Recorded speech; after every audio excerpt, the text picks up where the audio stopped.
Groundhog Day, the strange tradition explained. Every February 2nd, thousands gather in a small Pennsylvania town, all waiting for a sleepy little groundhog to tell us the future. But where did this bizarre tradition come from, and does it actually work? Let's find out. Believe it or not, the roots of Groundhog Day go back centuries. The tradition originates from an ancient European festival called Candlemas, where people used the weather on February 2nd to predict the coming of spring. When German settlers came to the US, they brought the tradition with them, except instead of badgers or bears, they chose the groundhog to be their furry meteorologist. The most famous groundhog of all is Punxsutawney Phil, from Punxsutawney, Pennsylvania. Every year, on February 2nd, he emerges from his burrow at Gobbler's Knob. And if he sees his shadow, legend says we get 6 more weeks of winter. If not, spring comes early. But just how accurate is Phil's forecast?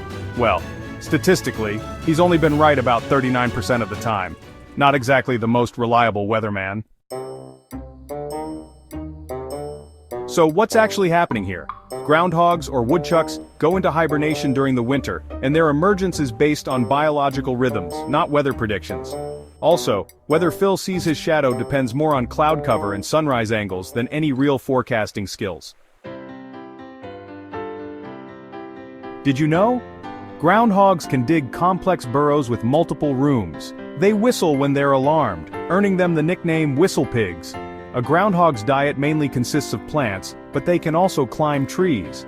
Phil is said to be over 135 years old, thanks to a magical elixir, but in reality wild groundhogs live about 6 years.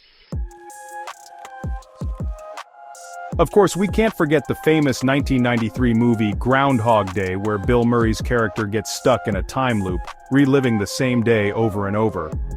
Beyond the US, Groundhog Day is also celebrated in Canada, and similar traditions exist in places like Germany and Serbia. So is Groundhog Day real science? Nope. But it's a fun way to celebrate the changing seasons and a great reminder that spring is just around the corner. What do you think about Groundhog Day? Have you ever attended a celebration? Let us know in the comments. And don't forget to like, subscribe, and hit the bell for more fascinating history and science videos, only on Knowledge Seeker.